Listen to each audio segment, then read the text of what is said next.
Muy buenos días a todos. En nombre de Legrand y Betichino les damos la más cordial bienvenida a este segundo webinar del ciclo de infraestructura para data center. Espero que todos se encuentren muy bien. No sé si me pueden confirmar ahí en el chat si me escuchan y me ven correctamente. Primero que todo, saludar obviamente a todos los que están conectados de varias regiones. Veo de Temuco, Antofagasta, Santiago. Hay varios colegas conectados en distintas partes del país, así que me pone muy contento eso. Me pone muy contento que podamos participar desde distintas partes. Saludos también ahí a todos los nombres que he tenido la posibilidad de conocer en persona también, que veo que hay varios conectados.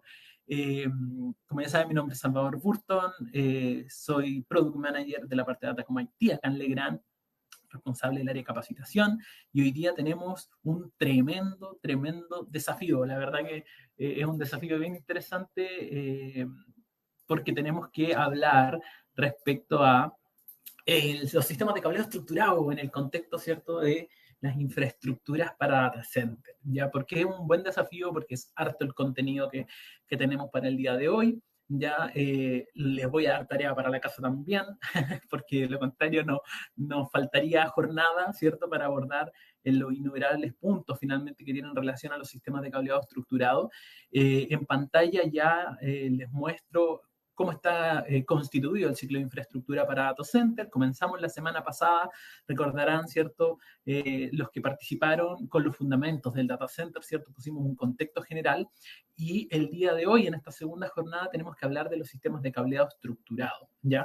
Es un desafío interesante, como les digo, por la cantidad de contenido que implica. Tenemos que hablar un poquito del cobre, de la fibra, ¿cierto? De cómo están estructurados finalmente estos cableados también dentro de un data center. Hay muchísima terminología, ya eso también hace que de repente sea un poquito denso, ¿cierto?, el contenido de esto, pero por eso la invitación a todos, ¿cierto?, es que varias cositas yo les voy a decir que después las puedan ojalá repasar, revisar con más calma, ¿cierto? En muchas cosas es mejor o más fácil finalmente seguirla comparando esquemas y entendiéndolo de esa forma, que en este formato igual es un poco más complejo de hacer, pero bueno, yo les voy a ir entregando los tips de todas maneras para que lo puedan revisar en su totalidad. Bien, es harto entonces, son más de 100 slides, para algunas vamos a pasar mucho más rápido de todas formas, pero sí me traté de asegurar de que el contenido que tengan sea un contenido de buena calidad, ¿cierto? Y que les permita, obviamente, reforzar después y repasar algunos conceptos por ustedes mismos. Ya vamos a activar desde ya el modo de preguntas y respuestas, lo vamos a dejar activo para las preguntas que vayan surgiendo a medida que avancemos en la presentación. Vamos a colocar desde ya también la presentación en pantalla y les voy a dejar también en pantalla, ¿cierto?, la presentación desde ya para que la puedan ir descargando. Ahí me comentan, ¿cierto?, si la pueden descargar sin problema. Bien, y comencemos entonces, porque el desafío es grande. Vamos a hablar de los sistemas de cableado estructurado, en el contexto también de los data centers, pero no vamos a dejar de lado de mencionar otros contextos que son a veces, obviamente, mucho más amplio, ¿cierto? O mayor volumen, como es finalmente el cableado estructurado también en las infraestructuras en general de los edificios, o sea, oficinas, ¿cierto? U otros tipos de elementos. Entonces, fíjense que el ambicioso programa de hoy día contempla los conceptos de redes y cableado estructurado, lo vamos a ver bien rápido, los principios de transmisión en cobre y en fibra óptica, vamos a hablar un poquito del cableado estructurado en general, en cobre y en fibra, el cableado estructurado en data center y vamos a ver las soluciones que tiene Legrand para poder obviamente acompañar toda esa infraestructura. Bien, como ven entonces es bien ambicioso lo que tenemos que ver hoy día. Comencemos entonces por los conceptos. Lo primero que tenemos que entender, ¿cierto?, para lo que vamos a hablar hoy día es que cuando hablamos de redes de comunicaciones nos vamos a referir en general a un conjunto de medios técnicos, ya que lo que nos permiten es justamente comunicar a distancia equipos, ¿cierto? Estos equipos generalmente, ¿cierto?, lo que buscan es transmitir datos. Estos datos en el tiempo han ido cambiando, ¿cierto? En un inicio la gran mayoría documentos, ahora muchos de ellos es multimedia, audio, video, ¿cierto? Y esta transmisión de información se hace a través de distintos tipos de medios. Bien, estos distintos tipos de medios pueden ser el aire, ¿cierto? El vacío, o los cables de cobre y las fibras ópticas que vamos a ver, ¿cierto?, en el transcurso de este webinar. Esa información también es mixta, ya habitualmente cuando ya está procesado en estas redes de comunicaciones es digital, pero recordemos que nosotros vivimos en un mundo que es analógico, por tanto hay un proceso de conversión finalmente de esa información que lo hacen habitualmente sensores u otros dispositivos, bien, y sirven finalmente estas redes de comunicaciones a redes habituales, como son ciertas las de computadores, servidores, teléfonos, ¿cierto? Y tantos otros equipamientos que finalmente prestan servicios sobre estas redes de comunicaciones, bien. Si las tuviéramos que clasificar por su tamaño, comenzaríamos, ¿cierto?, hablando de una red de área personal. Son redes que con el paso del tiempo y en este tiempo se han masificado muchísimo. En estas redes de área personal o PAN se encuentran muchos de los dispositivos que utilizan tecnologías IoT, que se conectan, ¿cierto?, a Internet y que cumplen un rol de forma mucho más personal. Ya ahí podemos sumar, cada día aparecen nuevos dispositivos finalmente que conforman parte de tecnología IoT, perdón, y que son parte de nuestras redes. La más conocida y tradicional LAN o red de área local es la que, ¿cierto?, nos permite la interconexión dentro de edificios, ¿cierto?, dentro de un recinto en particular. LAN, ¿cierto?, tenemos en nuestra casa cuando nosotros tenemos nuestro router y todos nuestros dispositivos conectados. LAN es la que tenemos en nuestras oficinas, ¿cierto? Y es por lejos una de las redes más comunes o más conocidas, ¿cierto? Y por sobre ella nos vamos a encontrar con las redes de área metropolitana. Las redes de área metropolitana ya hablamos de una interconexión más amplia, en las cuales se ubican, ¿cierto? Se interconectan distintas ubicaciones y donde también comienzan finalmente a aparecer otros actores como son también empresas de telecomunicaciones que nos permiten esa interconexión. Y ya en la parte superior, ¿cierto?, de esta, por decir así, pirámide de redes, vamos a tener las redes de área amplia o WAN, ¿cierto? Que ya hablamos de interconexiones informáticas mucho más amplias a nivel global y donde también aparecen otros actores como pueden ser, ¿cierto?, empresas de transmisión satelital, fibra óptica oceánica, ¿cierto? Y tantas otras, ¿cierto?, que funcionan a este nivel. Entonces, de esa manera podemos entender la red, ¿cierto?, desde lo más macro, amplio, global, hasta, ¿cierto?, incluso los pequeños dispositivos que se interconectan y que tenemos en nuestro bolsillo, ¿cierto?, o que utilizamos dentro de nuestros hogares. Bien, vamos a ir a la siguiente. Dentro de las redes, ¿cierto?, más tradicionales o donde más vamos a encontrar nosotros trabajo o funciones que realizar, ¿cierto? Podemos destacar dos. Ya dijimos la LAN, ¿cierto? Que es una de las más conocidas y es muy habitual encontrarlas en oficinas, ¿cierto? Y en distintos tipos de recinto. Pero por otro lado también tenemos los SAN o Storage Area Network, que son justamente estas redes orientadas netamente al almacenamiento de información en servidores o en otros dispositivos. Tiene predominancia porque no todos necesariamente están dispuestos a externalizar o tener su información muy importante, ¿cierto?, en otros servidores que no sean propietarios o los que sí confían en eso también requieran, ¿cierto?, en un colo de alguna red SAN para almacenar información. Una permite, ¿cierto?, la comunicación, el otro el almacenamiento. Por tanto, estos términos LAN y SAN los vamos a ver replicados más adelante, ¿cierto?, cuando ya incluso empecemos a conversar de data center. Bien, entonces son las dos redes más típicas, ¿cierto?, que podemos encontrar. ¿Qué es importante entender dentro de los conceptos de redes y de cableado estructurado? Que vamos a convivir con dos elementos generales, ¿ya? Primero, en estas redes, ¿cierto?, vamos a encontrar equipos denominados activos. Estos equipos activos son todos aquellos que hacen algún proceso de intercambio o conversión o transformación finalmente de esta información. Router, switch, firewall, access point, etcétera. Finalmente todos hacen algún trabajo a nivel de información, modifican un paquete de datos, lo separan, lo optimizan, ¿cierto? Todos cumplen distintos roles, pero hacen un cambio en la información. Estos equipos, activos para hacer un proceso de trabajo con esta información requieren de una plataforma finalmente de equipos pasivos. Eso significa que necesitan de todas maneras patch panel, patch core, cables de cobre, cables de fibra óptica, etcétera, para hacer una interconexión de estos equipos activos. Por tanto, dentro de una estructura de cableado estructura vamos a tener equipos activos y también vamos a tener equipos pasivos, ¿vale? obedece, ¿cierto? El concepto de redes y toda esta estructura de la que estamos hablando obedece a un modelo que ya es archiconocido, que es bastante antiguo, podemos decirlo, y que es justamente el modelo OSI, que es un modelo que define el cómo dos dispositivos se comunican entre sí y que comienzan, ¿cierto? O terminan, desde la perspectiva que queramos verla, en una capa que se denomina la capa de aplicación. Aquí siempre yo trato de poner el ejemplo más sencillo con la aplicación de nuestro banco, por ejemplo, en nuestro teléfono.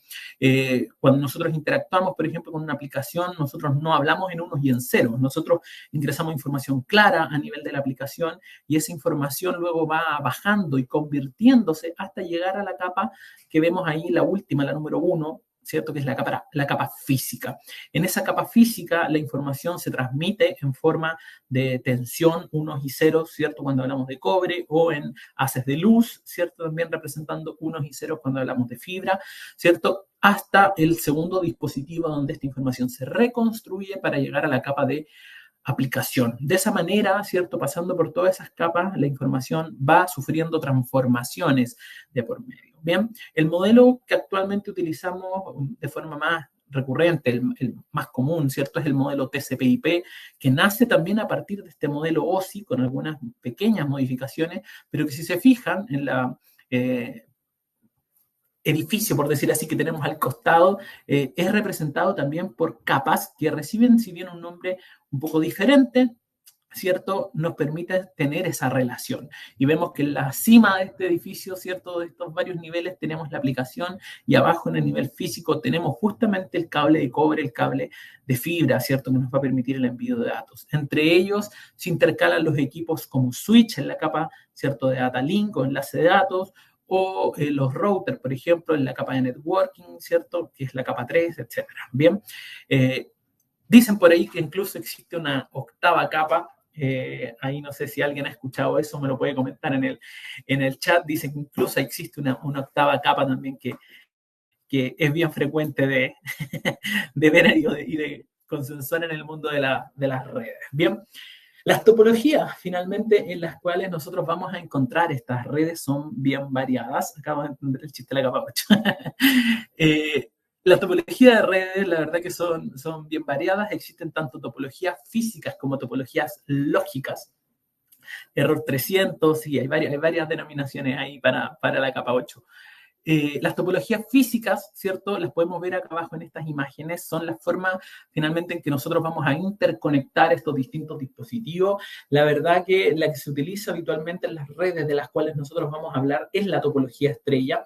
Sin embargo, las otras topologías como jerárquica, bus, malla o anillo, ¿cierto? Existen de todas formas, se utilizan de todas formas en otros tipos de comunicaciones. Por ejemplo, si hablamos de una topología de bus, es muy, muy común utilizarla en el ámbito de comunicaciones industriales. Si nos vamos ahora a las topologías anillo, también están presentes en algunos tipos de industria para el enlace, ¿cierto? O los cierres de anillos, a veces redundantes, ¿cierto?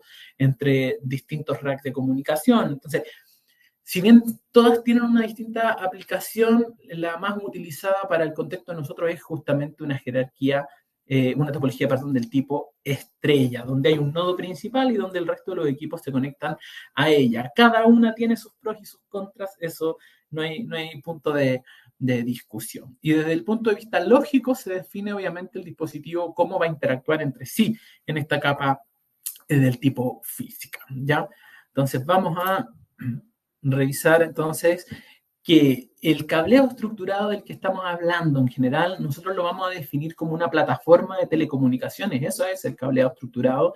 Es una plataforma de telecomunicaciones que nos va a permitir interconectar usuarios, equipos activos de diferentes o igual tecnología, y lo vamos a hacer sobre medios que son pasivos, ¿cierto? Sobre cable de cobre, sobre enlaces de fibra óptica, etcétera. Lo importante, ¿cierto?, de este cableado estructurado es que el cableado debe, sí o sí, cumplir estándares. De lo contrario, si no cumple estándares, vamos a terminar así. Ya, yo creo que todos los que están en este rubro en general, en más de alguna oportunidad les habrá tocado ver alguna sala, ¿cierto?, con estas características, con un montón de cables desordenados, ¿cierto?, donde la posibilidad de identificar fallas obviamente es compleja, entre otras. Por tanto, el cableado estructurado debe seguir estándares que están, ¿cierto?, bien definidos. Bien, y que vamos a ir a medida que avancemos en la presentación, nombrando, ¿cierto?, viendo algunos de ellos. metros. Bien.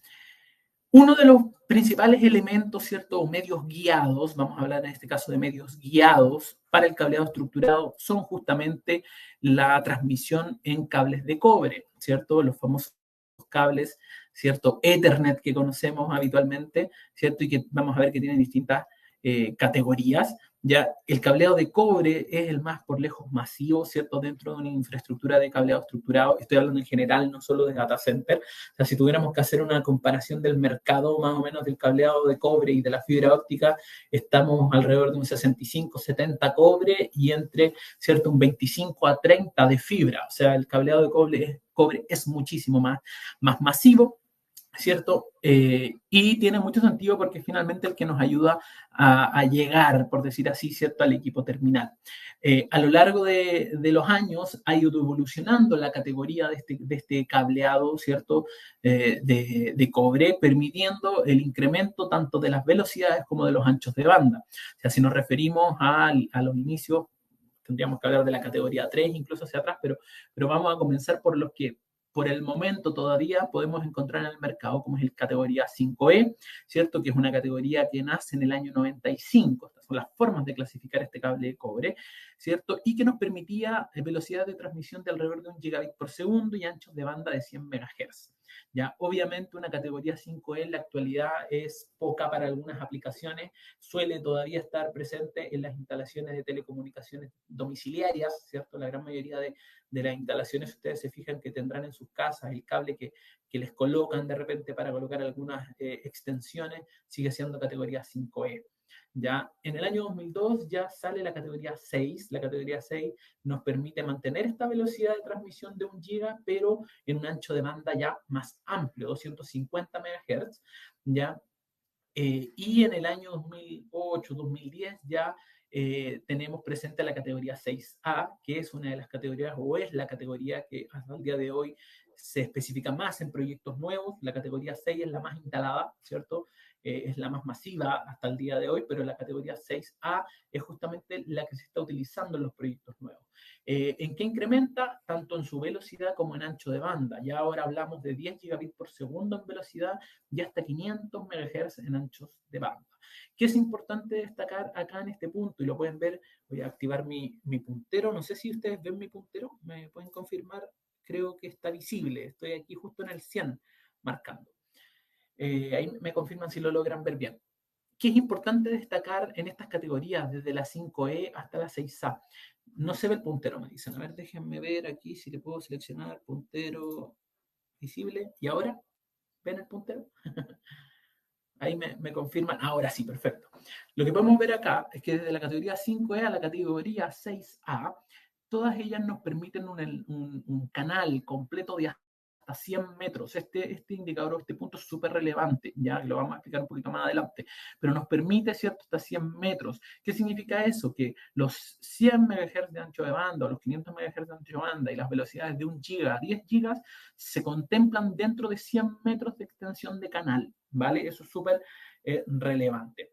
Ahora, en el año 2018, ¿cierto?, sale también la categoría 8.1. En la categoría 8.1, ¿cierto?, el ancho de banda crece enormemente, se cuadruplica, hablamos ahora de 2000 MHz, con velocidades de transmisión de hasta 40 gigabits por segundo. El problema de la categoría 8.1, ustedes lo pueden ver acá abajo, que su canal completo se limita solamente a 30 metros, ¿ya? Por tanto, claramente la aplicación de una categoría 8.1 queda relegada netamente a data center, mientras que, ¿cierto?, en las categorías desde la 5E a la categoría 6A está en un mundo bien mixto entre las redes LAN y en algunos casos categoría 6 hasta la parte de data center. Bien, entonces eso es relevante ahí a tener en cuenta. En Chile tenemos categoría 8.1. Luis nos pregunta si tenemos. La verdad, Luis, que la categoría 8.1 va de salida. ¿Qué es lo que pasa? Que en general el canal de categoría 8.1 es caro. Ya no es económico y para las redes en general de área local, el que tenga solamente o que se permitan solamente 30 metros para garantizar estos niveles es muy poco. Ya, por tanto, queda relegado. La categoría que se utiliza más en proyectos es la 6A y cuando se requieren, ¿cierto?, de distancias mayores o mayores cantidades de velocidad de información, ya incluso es más conveniente pasarse a fibra óptica. Por tanto, la categoría 8.1 es una categoría, honestamente, que está muriendo. De hecho, yo les puedo contar que por lo menos Legrand la está retirando de su portafolio porque es demasiado costosa y porque es poco práctica para las redes de área local. Y ahí en los data centers vamos a ver que incluso se prioriza la fibra óptica para estos casos, ¿cierto? Donde se requieren mayores velocidades. Bien. En el cable de cobre nosotros vamos a transmitir, ¿cierto?, a través de señales de tensión. Estas señales, como ustedes sabrán, representan un 1 y un 0 dependiendo si la señal está en nivel alto o nivel bajo.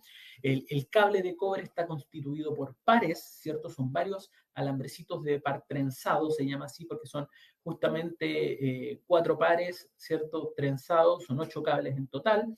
Que hay un punto bien interesante acá porque cada uno de esos trenzados tiene un nivel de trenzado distinto. Muchas veces nosotros no notamos eso, pero los invito a que hagan la prueba revisando un cable de cobre. Vamos a ver que los trenzados son distintos y eso justamente, ese trenzado diferente en cada uno de los pares se realiza para poder eliminar o reducir la diafonía, ¿cierto? Que es la interferencia que se puede provocar dentro de los mismos pares que van encerrados dentro de una chaqueta del conductor de cable Ether. ¿Ya? Entonces, por eso también utilizan distintos tipos de trenzado. El cableado de cobre, ¿cierto? También puede tener distinto tipo de blindaje. Nos vamos a encontrar con cables, por ejemplo, de par trenzado que no tienen ningún tipo de blindaje, ¿cierto? Ni en general ni en cada uno de sus pares. En esos casos vamos a estar hablando de un cable UTP, ¿cierto? Que preferentemente va a ser utilizado en lugares donde en realidad no existan probabilidades o muy pocas probabilidades de un gran ruido electromagnético, ¿cierto? O señales que puedan interferir la comunicación.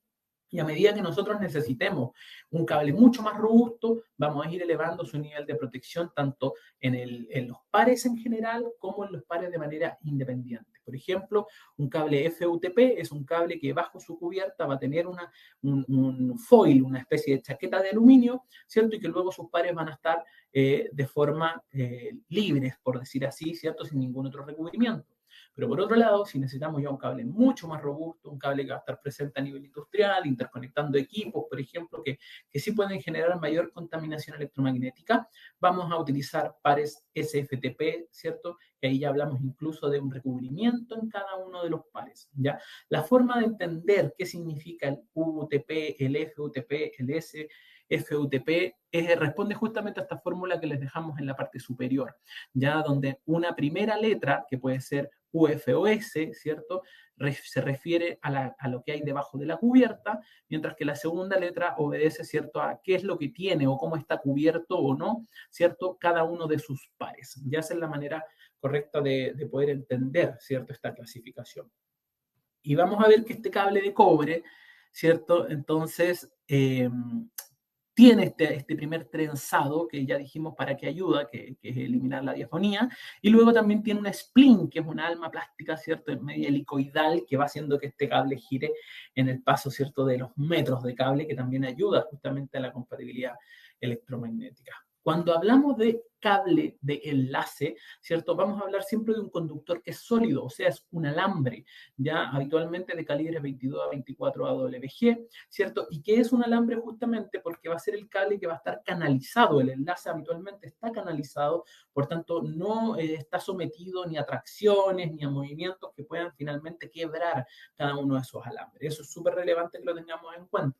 Los terminales, ¿cierto?, suelen ser de IDC, ¿cierto? Los terminales, en el caso de los terminales de Legrand, además son de autoponchado, significa que yo simplemente giro, ya lo vamos a mostrar, una pieza y se poncha solito, no tengo que tener una ponchadora aparte para poder hacerlo, y la conexión es por desplazamiento de aislación. ¿Qué es lo que pasa cuando necesitamos el cable para el usuario final? El cable que nosotros utilizamos habitualmente para conectar nuestro computador, ¿cierto? Una roseta.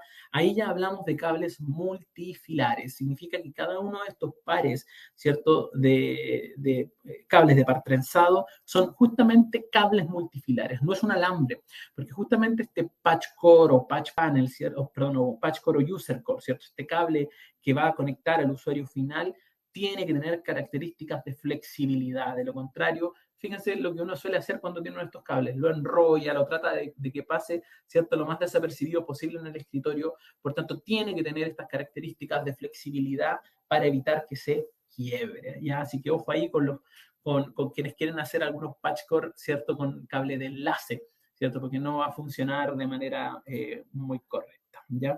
Déjenme ver si es que puedo juntarles también la presentación y el brochure que algunos me pidieron la semana pasada aquí en el chat, a ver si ahí algunos pueden descargarla sin problema. Bien. Vale, vamos a continuar entonces. Retomamos aquí la presentación. Hay algunos otros cables que incluso requieren de blindajes metálicos o armaduras metálicas, ¿cierto? Dependiendo dónde dónde van a estar estos instalados, por ejemplo, si están en intemperie, en trincheras, por ejemplo, o en algunos lugares así, conviene incluso tener armaduras metálicas porque los ratoncitos, ¿cierto?, son buenos para roer cable. El cómo armamos o construimos estos cables, de acuerdo al estándar, pueden ser en un formato T568A o B, ¿cierto? Este es el código finalmente que se utiliza para el armado. Los conectores en la actualidad, los de Legrand, por ejemplo, traen el mismo código en el conector. Entonces se hace mucho más sencillo también el armado, ¿cierto? El ponchado grimpeado finalmente de este tipo de conectores, pero finalmente son dos estándares en los cuales nosotros podemos construir finalmente el cable y dejarlo armado de alguna manera. Bien.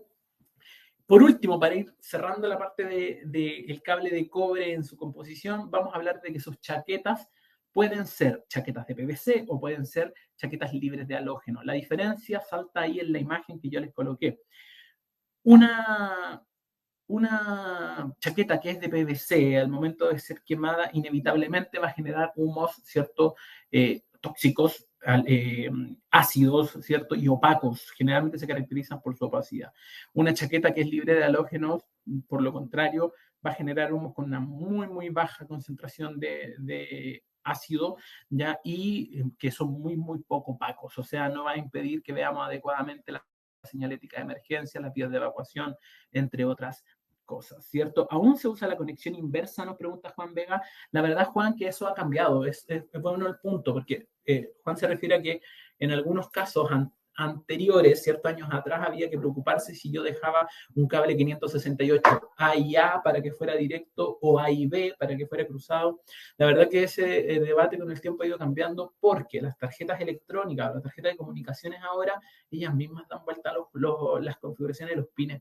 Ya eso es una ventaja. Antes, claro, nos equivocábamos en el cable y ya los equipos no comunicaban.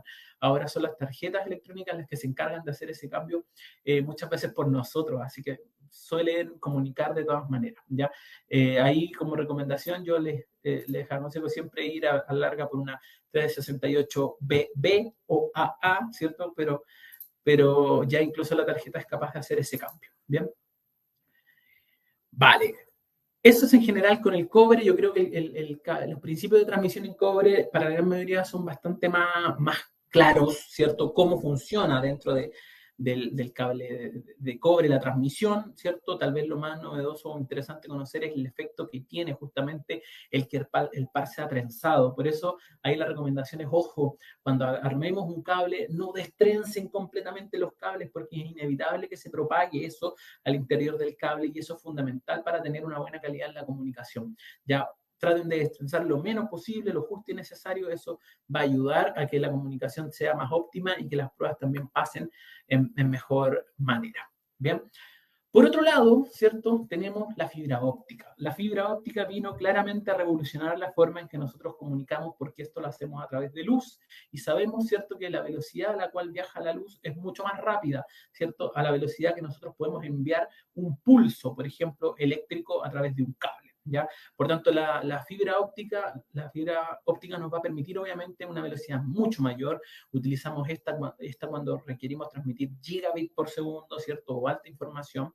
Y no son más que a la larga hilos delgados, ¿cierto? Largos y delgaditos, muy delgaditos de vidrio que es hecho a partir de silicio, ¿cierto? En su gran mayoría, ya vamos a entender un poquito más cómo es su composición, pero que nos va a permitir obviamente llevar una gran cantidad de información, ¿cierto? En un muy pequeño espacio, ¿cierto? Y con pérdidas bien razonables, ¿cierto? Por eso es la fibra óptica la que interconecta, ¿cierto? Gran parte de los continentes en fibras que son muchas veces suboceánicas, ¿cierto? Fibras bajo el océano que interconectan, ¿cierto? Distintos continentes, como es el caso, ¿cierto? Del proyecto de Humboldt, ¿cierto? Que es la fibra que va a interconectar nuestro país con Australia, ¿cierto? Y cuya finalidad después es llegar obviamente a Asia. Y eso también es un punto bien relevante. Bien, ¿cómo funciona? Esto lo vamos a tratar de resumir bien rapidito. Yo les voy a dejar la tarea después que lo lean con harto detalle. Pero finalmente la transmisión a través de la fibra óptica obedece a los principios de reflexión y refracción de la luz. ¿Eso qué significa? Cuando nosotros tenemos un haz de luz y lo hacemos chocar contra un espejo plano, este va a rebotar, ¿cierto? Y se va a provocar un rayo que va a ser reflejado. O sea, el rayo que nosotros hacemos incidir, luego va a ser reflejado. Pero eso va a depender, obviamente, de cómo se encuentre también este espejo. Esto obedece a principios que son claros en la física, como por ejemplo que la luz se propaga en una línea recta, que se refleja cuando llega a una superficie que es reflectante y que cambia su dirección cuando pasa de un medio a otro. Esos son los tres primeros principios que tenemos que nosotros entender. Bien, ahora, esta luz, ¿cierto? Cuando viaja por un medio, ¿cierto? Y choca, ¿cierto? En este límite entre un medio y otro, lo va a hacer siempre con un distinto ángulo o se va a dar con un ángulo diferente. Y de ese ángulo diferente, ¿cierto? En el cual la luz choque en este cambio de medios, se va a provocar, ¿cierto? Que el rayo de luz va a ser refractado o simplemente va a ser reflectado, simplemente se va a quedar dentro de un medio o va a poder salir de este medio. El ángulo en el cual, ¿cierto?, esta luz se mantiene dentro de un mismo medio lo vamos a entender o conocer como ángulo crítico. ¿Ya? Si es que nosotros excedemos finalmente ese ángulo crítico, finalmente esta luz, parte de esta luz, ¿cierto?, va a salir o se va a cambiar de medio. Ahora, esto lo invito a que lo reflexionemos directamente dentro de una fibra óptica. Si nosotros introducimos luz en una fibra óptica, ya sea a través de un diodo emisor de luz, un LED, o ya sea un láser, lo que queremos es que esa luz viaje dentro de la fibra óptica y la menor cantidad de luz salga de esa fibra óptica. Por tanto, nosotros vamos a tener que trabajar, ¿cierto?, el ingreso de esa luz con un ángulo tal que nos permita tener, ojalá, reflexión interna total, ¿ya? Pero vamos a ver que eso también depende de varias cosas, ¿cierto? Existe un índice que se denomina índice de refracción. El índice de refracción finalmente es la relación que existe entre la velocidad de la luz con respecto a un medio, ¿ya? El índice de refracción habitualmente se mide contra el vacío. Si nosotros podemos proyectar o enviamos luz a través del vacío, es justo la que vamos a alcanzar la velocidad más grande de todas, que es la velocidad de la luz, ¿cierto? Que hablamos son 300.000 kilómetros por segundo. Siempre hablamos de la velocidad de la luz, ¿cierto? A esa velocidad, 300.000 kilómetros por segundo, pero es importante entender que esa es la velocidad en el vacío. Cuando yo la luz la muevo en otro medio distinto al vacío, su velocidad disminuye. Es así que una velocidad, por ejemplo, de un haz de luz en el aire, ¿cierto? En nuestro medio, ya disminuye su velocidad, ya no son los 300.000 kilómetros por segundo, y más si lo hacemos ya en otro tipo de elementos, como por ejemplo un vidrio flint, un vidrio chrome, ¿cierto? Ya disminuye bastante más esa velocidad. Ahora, indudablemente sigue siendo mucho más rápida de lo que nosotros podríamos transmitir con un pulso eléctrico, ¿ya?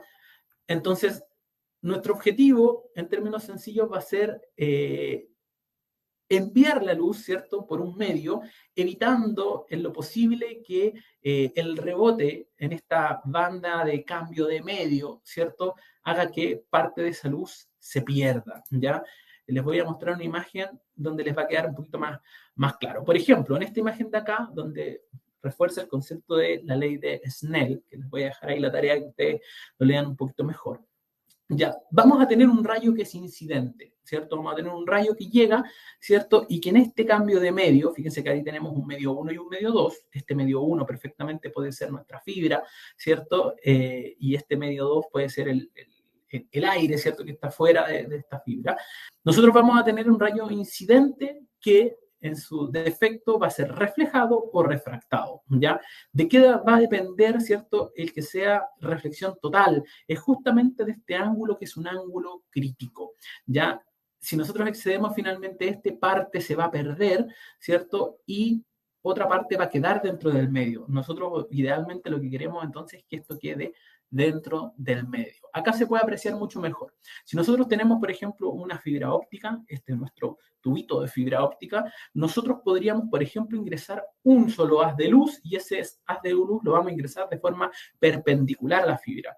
Si se fijan, en este ángulo la luz simplemente va a viajar o debería viajar en su interior. Esto funciona bien cuando hablamos solamente de un haz de luz, pero ¿qué pasa si nosotros necesitamos enviar más de un haz de luz por el mismo ducto o conducto de fibra? Ahí es donde nosotros necesitamos variar los ángulos de ingreso a esa fibra, ¿vale? Si nosotros variamos el ángulo de ingreso dentro de un ángulo todavía de aceptación, que eso lo indica también el fabricante, ¿cierto? Fíjense que nuestro haz de luz lo que va a hacer es rebotar en el interior, ¿cierto? Manteniendo su trayectoria dentro de nuestro núcleo de la fibra óptica. Mientras que si nosotros ingresamos este ángulo con ángulo crítico, fuera del ángulo crítico, una parte se puede mantener, pero otra parte va a salir refractada o fuera del núcleo que nosotros es lo que queremos evitar. Por tanto, existe justamente un ángulo de aceptación para que nosotros podamos introducir luz dentro de un núcleo de fibra óptica y viaje a través de él sin o con las menores pérdidas posibles, ¿ya? Eso, insisto, es entregado también por el fabricante, va a depender también, por eso son importantes y lo vamos a ver más adelante, la curvatura que nosotros hagamos de la fibra, etcétera. Bien, queda claro el principio de transmisión bien a grosso modo para confirmar que estamos bien. Perfecto, se entendió. Vale. Entonces, esta transmisión dentro de la fibra óptica, ¿cierto? Vamos a ver que se habla siempre dentro del concepto de fibra óptica de la longitud de onda, ¿cierto? Finalmente, nosotros transmitimos esta luz y lo hacemos con una determinada longitud. Vamos a ver que en el transcurso de esta longitud de onda existen algunas ventanas o algunas secciones en las cuales la atenuación de la luz es inferior. Fíjense que si yo transmitiera en una longitud de onda que está por bajo los 850, voy a tener una atenuación mayor, ¿cierto? Una pérdida mayor por kilómetro. Pero en la ventana de 850 nanómetros, ¿cierto? De longitud de onda, voy a tener una baja, finalmente, una menor atenuación dentro de ese rango. Si luego ya me voy a la segunda ventana de 1330, fíjense que nuevamente vuelve, dentro de este rango, vuelve a bajar la atenuación por kilómetro, ¿cierto? Si yo transmito dentro de esa longitud de onda. Y posteriormente en los 1550 nuevamente voy a tener una bajada. Si yo transmitiera entre 1330 y 1550, por ejemplo, acá voy a tener una atenuación muy alta, o sea, buena parte de esa luz se va a perder, se va a absorber. Entonces, por eso existen estas ventanas de transmisión. Cuando nosotros transmitimos en fibra, si se fijan ustedes, la fibra sale o indica finalmente también dentro de qué ventanas o rango de ventanas se puede utilizar. 850, 1330, 1550 nanómetros, porque son las que provocan menor atenuación. La fibra, ¿cierto? Puede ser de monomodo o de multimodo, ¿ya? En el caso de una fibra monomodo, ¿cierto? Suelen ser diámetros más chiquititos, estamos hablando de entre 8 a 10 micrómetros de diámetro en el núcleo, ¿cierto? Y 125 micrómetros de diámetro del revestimiento. Fíjense que estamos hablando de micrómetros, o sea, súper chiquitito. En estos casos, ¿cierto? Del monomodo, la fuente que se suele utilizar es un láser y las distancias recomendadas de los enlaces son bastante más amplias, hablamos de 100 kilómetros máximo. Ya es un rayo de luz el que nosotros vamos a enviar y las longitudes de onda utilizadas suelen ser de 1300 nanómetros y 1550 nanómetros de longitud de onda. ¿Ya? Anchos de banda, ¿cierto? Monomodo está normalmente en el rango de los gigahertz. Normalmente hablamos de 100 gigahertz, ¿cierto? Sobre un kilómetro de distancia.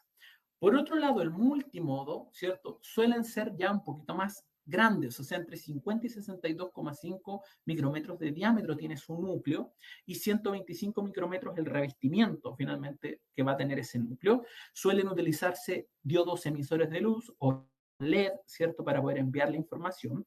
Las distancias son más cortas, hablamos de 1,5 hasta 2 kilómetros, ¿cierto? Y lo que se envía son varios rayos de luz, no solamente uno, como en el caso del monomodo, ¿cierto? Y utilizando, ¿cierto?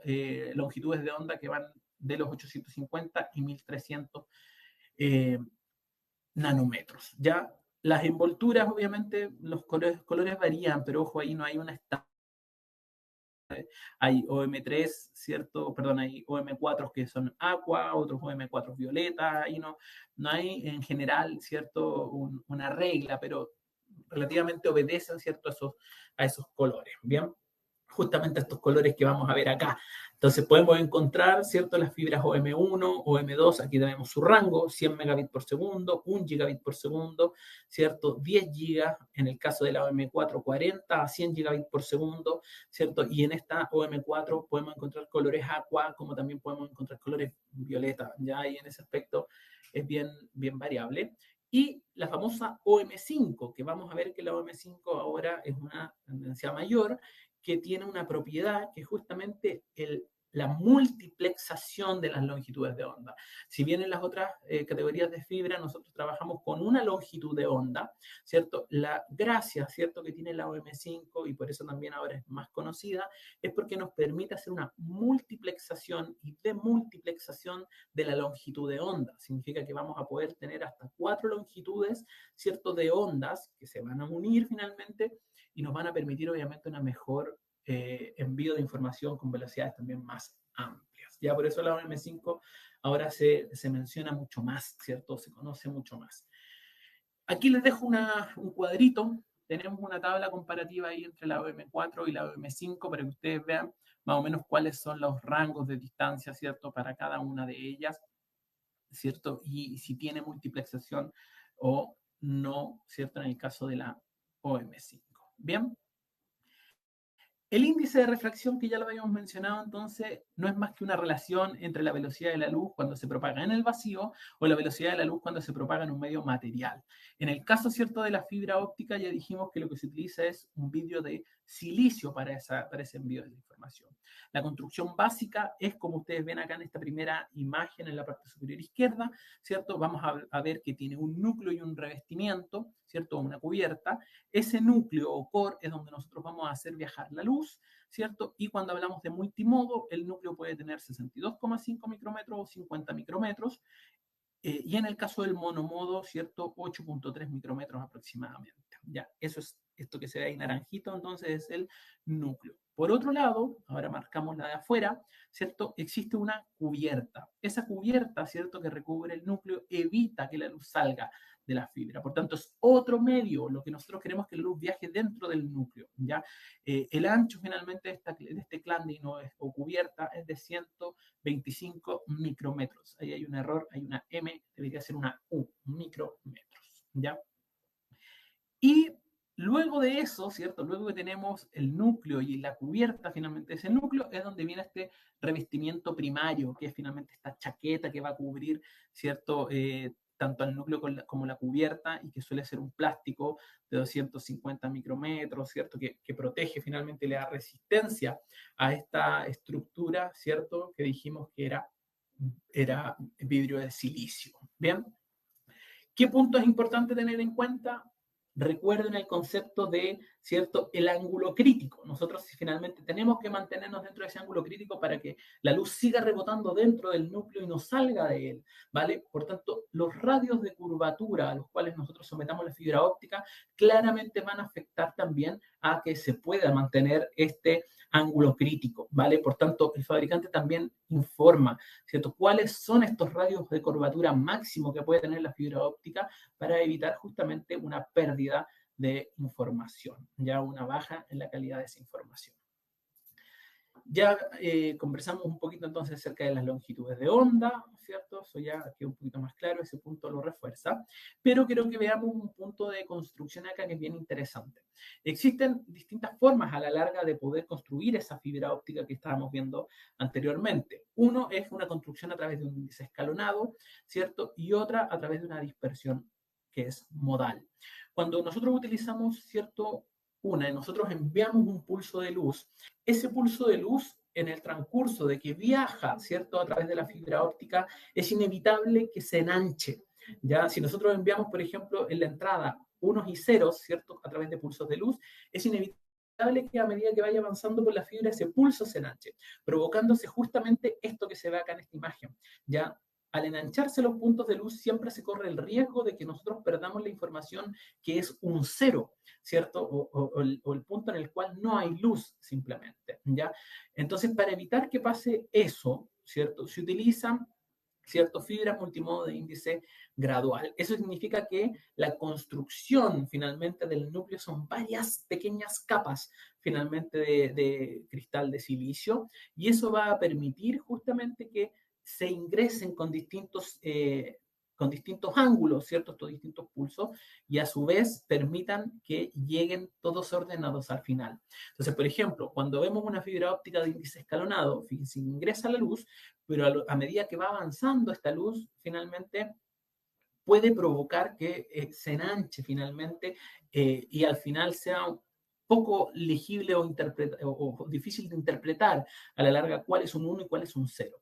Mientras que cuando se utiliza índice gradual, fíjense cómo viaja la luz a través de ellos debido a esta gradualidad o escalonamiento que tiene el núcleo, ¿cierto? Y por tanto nos permite llegar con los pulsos tal cual como nosotros los queremos, ¿cierto? Y eso nos permite obviamente identificar de mejor manera cuándo es un 1 y cuándo es un 0, ¿ya? Ahí vemos, ¿cierto?, que en las monomodo, dijimos, se utiliza mucho más láser, mientras que en las multimodo se utiliza, ¿cierto?, iluminación LED, ¿vale? Nos queda más o menos claro, entonces, cuál es el principio de funcionamiento en el cobre y cuál es el principio de funcionamiento en fibra óptica. Ambos son medios guiados. En el primero, lo que voy a hacer es transmitir ciertos unos y ceros en formato eléctrico, con niveles de tensión que representan el 1 y el 0, mientras que en el caso de la fibra óptica lo voy a hacer a través de pulsos, ¿cierto?, de luz que pueden ser emitidos tanto por un LED como por un láser, ¿cierto?, ya sea una fibra de tipo monomodo o multimodo. Bien, entonces ahí les dejo un poquito la tarea de que lo revisen con más detalle, pero a modo general esos son los principios que hay de transmisión para cobre y para fibra.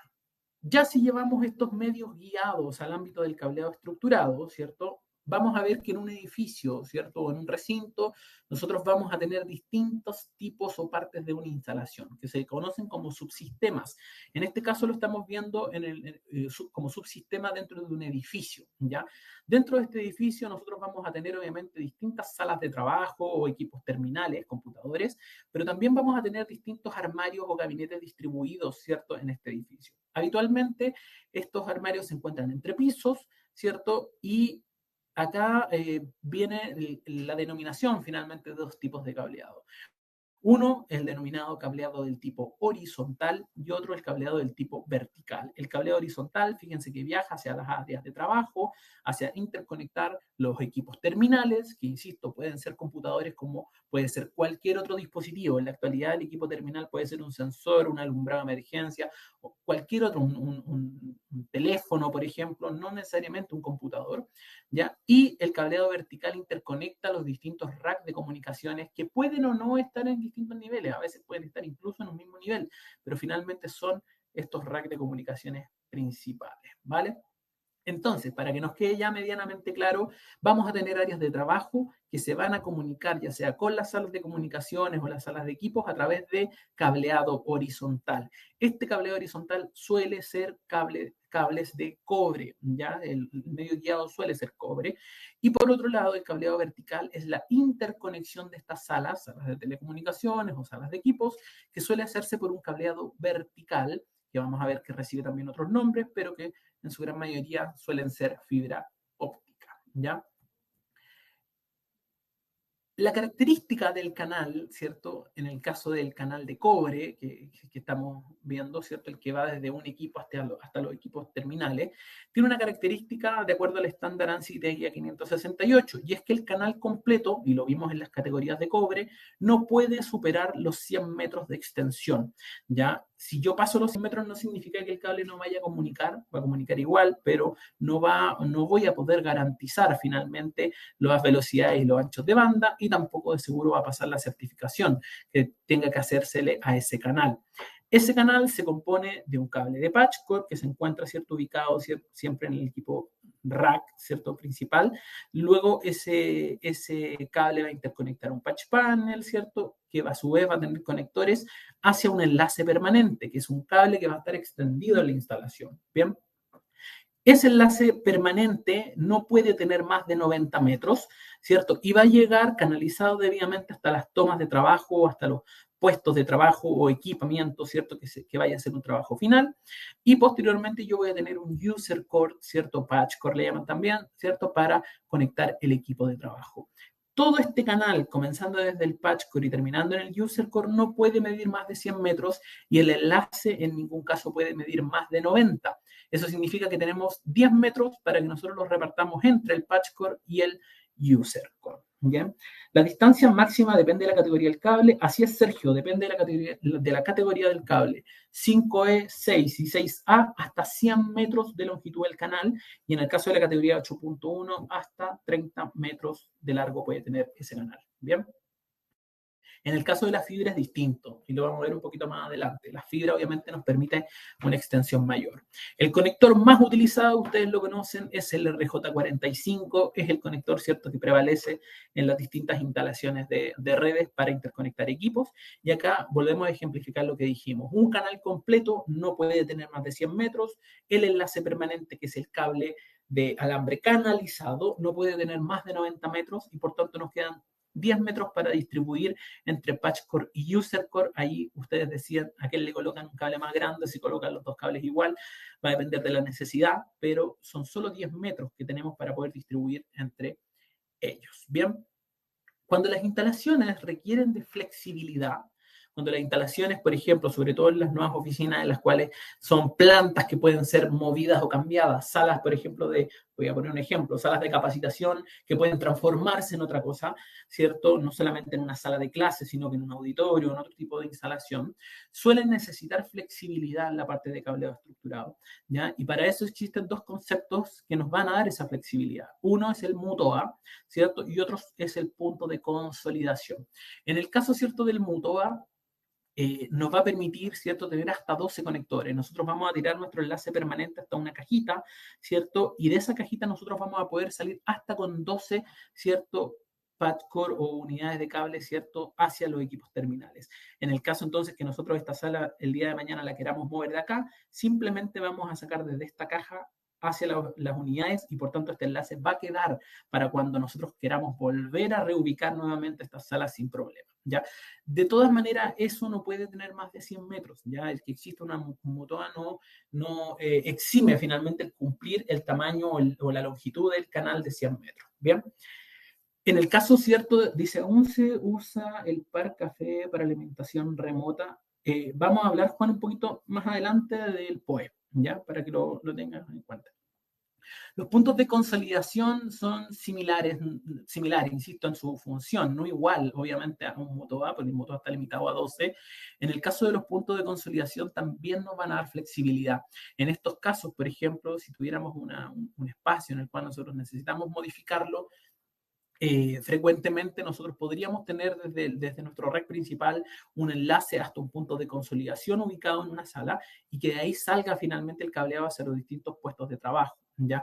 En el caso de que nosotros tengamos que revertir, ¿cierto?, esta situación, vaciar la sala, ocuparla por otra cosa, nuevamente, ¿cierto?, sacamos desde el punto de consolidación en adelante. Ahora, ¿qué es relevante acá? Que a la larga eso evita que nosotros tengamos que, cada vez que se hace un cambio, remover enlaces de 100 metros, ¿cierto? Porque de lo contrario vamos a tener que volver a hacer el enlace completo, volver a certificar.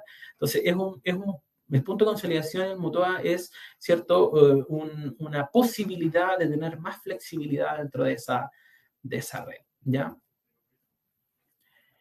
El cableado vertical, que ya habíamos dicho que interconecta las salas de los equipos, ¿cierto? También recibe el nombre de backbone, de medular o de troncal, ¿vale? Lo vamos a ver incluso en la parte de data center, ya se le llama backbone, pero hablamos del mismo cableado vertical. Suele también ser cableado de fibra óptica ya en la actualidad por las cantidades de información que se manejan finalmente dentro de los dispositivos. Y esta estructura, que la vamos a repetir más adelante, un poquito más adelante en la parte de data center, van a poder ver que obedece a una estructura de trabajo dentro de una red, ¿ya? Nosotros vamos a tener distintos distribuidores, ¿cierto?, que lo podríamos incluso ejemplificar en el caso de un campus. Imaginémonos, voy a poner un caso bien de campus grande, por ejemplo, la USACH. Imaginémonos el campus de la Universidad de Santiago, que sabemos que tiene un tremendo recinto y varios edificios distribuidos dentro de ese recinto. Nosotros vamos a tener de seguro un lugar, un data center o una sala en la cual van a llegar los service providers, donde va a estar la instalación principal, ¿cierto?, de equipamiento. Y desde esa sala después se van a interconectar otras facultades o pequeños edificios, ¿cierto?, que estén dentro del campus, como por ejemplo podría ser una facultad de ingeniería, la facultad de arquitectura, etcétera, ¿cierto? Y se van a interconectar hacia este primer distribuidor. Y más abajo, si pensamos en que el distribuidor B es una de las facultades, ¿cierto? Vamos a tener distintos pisos, por ejemplo, ¿cierto?, en los cuales va a haber que enviar el cableado hacia, ¿cierto?, ya sea puntos de consolidación o equipos terminales. Entonces, lo que nos muestra esta estructura es un poco para poder entender la cantidad diferente de conexiones que nosotros podemos tener dentro de, ¿cierto?, una infraestructura de cableado estructurado, ¿vale? Aplica incluso para data center, lo vamos a ver más abajo. Dice ya se lo habíamos leído. Perfecto. Entonces, en el caso, ¿cierto?, del ejemplo que colocamos, nosotros vamos a tener o podemos tener dos edificios, podemos tener, ¿cierto?, un backbone de campus, que va a ser una fibra que interconecta, ¿cierto? Vamos a tener distintos racks ubicados por piso y de cada uno de esos racks también podemos tener el cableado horizontal, ¿cierto?, hacia cada uno de los puestos de trabajo. Bien, eso nos permite un poquito plantear la idea de cómo es esta estructura, ¿cierto?, dentro de un edificio. Claramente va a depender mucho del tipo de edificio. Cuando ya hablamos de data center, las estructuras también son más complejas, ¿cierto? Porque incluso mientras más redundante sea, ustedes ya saben que implican más caminos, más vías y más complejidad finalmente en el cableado, pero todo sigue una lógica muy parecida. Ya la lógica para el cableado de data center, ¿cierto? Y el cableado para edificios no dista mucho, ¿cierto? Sino más bien de la cantidad de instalaciones y ubicaciones que nosotros vamos a tener. Bien, ahí Juan Vega nos preguntaba también por la alimentación. La verdad que acá hay un cambio bien interesante que ya viene hace unos buenos años atrás, ¿cierto? Y es cómo el cable de comunicación, ¿cierto?, se ha ido transformando también en un cable de alimentación. Ya, en este caso, el Power over Ethernet, ¿cierto?, o energía sobre cable Ethernet, es algo que ya está muy y cada vez más masificado dentro de las instalaciones de red. El hecho de que podamos llevar energía en el mismo cable que llevamos datos nos facilita varias cosas.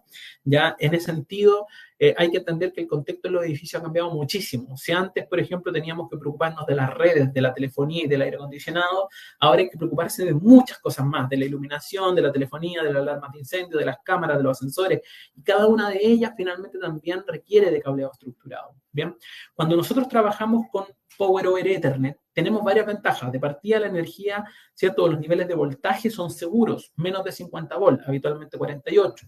Son flexibles, porque si nosotros dejamos los puntos distribuidos, podemos conectar y desconectar equipos de distintas ubicaciones. El diseño, por tanto, también se hace más fácil de proyectar. La instalación requiere de un cable y no de tres, como es en el caso del cableado eléctrico, ¿cierto? Nos permite hacer monitoreo, nos permite hacer ahorro. Y acá hay una ventanita que a veces nos gusta mucho, pero es la verdad. Para instalar, por ejemplo, un cable de Ethernet, no es necesario ser electricista certificado C, porque una tensión baja, no es peligrosa. Entonces, ahí la invitación siempre a los electricistas también es comprender y aprender más respecto a esto, porque en un futuro ya son cada vez más los dispositivos que se alimentan a través de un cable de red, ¿cierto?, y cuya energía viene suministrada ya sea de un switch PoE o de una fuente generadora de energía PoE. Ya, o sea, ¿cómo es el esquema de acá? La energía viene directamente del switch, ¿cierto?, para llegar al equipo, ¿cierto? O bien puede venir de un inyector, ¿cierto?, para llegar al equipo. Pero en ambos casos, ¿cierto?, estamos transmitiendo tanto la información como la energía necesaria, ¿cierto?, la energía, ¿cierto?, para poder alimentar los distintos dispositivos. Ahí Miguel nos pregunta si las bandejas a canalizar tienen que ser especiales. La verdad, Miguel, que no, son las mismas canalizaciones, pero sí, ahora hay que tener mucha precaución con la cantidad de llenado de las bandejas, ¿ya? Porque habitualmente cuando solo transmitíamos datos y no energía a través de un cable de red, muchas veces no se respetaba el 40% de llenado, ¿cierto? Las bandejas iban saturadas de cable. Y finalmente, al llevar solo datos, la disipación de calor no era mucha. Pero la diferencia, imagínense que ahora cada uno de esos cables es capaz de llegar a transmitir 100 watts. Por tanto, ahora sí hay mayor disipación de energía y por tanto sí ahora es más importante velar por que se cumpla adecuadamente la capacidad de ventilación o espacio de ventilación de la bandeja. Ahí mi colega Ignacio en unos webinars, una o 2 semanas más creo que es, va a estar hablando de las canalizaciones, que también tienen un desafío bien interesante y que forman parte también de este cableado estructurado como soportación mecánica, ¿cierto? Así que Ignacio les va a estar contando más, pero tiene mucha relevancia ahora, Miguel, el espacio. El Power over Ethernet ha ido evolucionando, ¿vale? Ha ido evolucionando desde un PoE tipo 1, que era capaz de entregar hasta 15,4 watts, hasta un PoE++ o tipo 4, donde llevamos en 90 watts, ¿bien? Entonces, cada vez son más los dispositivos que podemos alimentar a través de PoE. Por eso hay la llamada a entender y conocer más la parte de cableado estructurado. Ahora, un cable con PoE puede estar alimentando incluso hasta televisores. Ya hay televisores que consumen menos, que consuman hasta 100 watts, perfectamente lo podría alimentar. Un computador pequeño, habitualmente sus fuentes son de 90 watts, ¿cierto? A veces incluso menos, 65. Entonces, ya cada vez se abre más el abanico de opciones de energización que tiene el Power over Ethernet y obviamente lo hace también más sencillo. ¿Qué es importante? Y esto lo vamos a remarcar súper bien. Es importante que los conectores que se utilicen, ¿cierto? El cableado que se utilice esté certificado para PoE. Ya, si yo coloco cualquier tipo de conector que no esté certificado para el uso en Power over Ethernet, ¿cierto? Siempre voy a correr riesgo de que eléctricamente no sea capaz de soportar finalmente los niveles de potencia con los que está trabajando el PoE, ¿ya? Entonces ahí el llamado de atención es a que el cable, los conectores, lo que se utilice para transmitir PoE sea certificado. En el caso de Legrand, los conectores todos están certificados para PoE tipo 4, o sea, con la capacidad de llegar hasta 100 watts sin ningún inconveniente, ¿vale? En el caso de los enlaces de fibra óptica, ya tenemos la ventaja de que acá sí pueden ser más largos, ¿cierto? Por eso se suelen utilizar para la interconexión de backbone, ya de los cables que interconectan los racks. Bien, el segmento de enlace de fibra óptica es el cableado pasivo, incluyendo cables, conectores y empalmes, si están presentes, entre dos puntos de terminación con dispositivos de conexión de fibra óptica. Eso es lo que nosotros conocemos como enlace óptico, ¿ya? Y como vimos anteriormente, suele ser el que se utiliza para los backbone, ¿ya? Las interconexiones que se pueden hacer son variadas. No lo voy a mencionar todo acá porque lo vamos a ver también más adelante, pero nos va a permitir hacer las interconexiones en general, las distintas instalaciones, ¿cierto? De las salas principales, de las salas de distribución, de las salas de equipamiento, ¿cierto?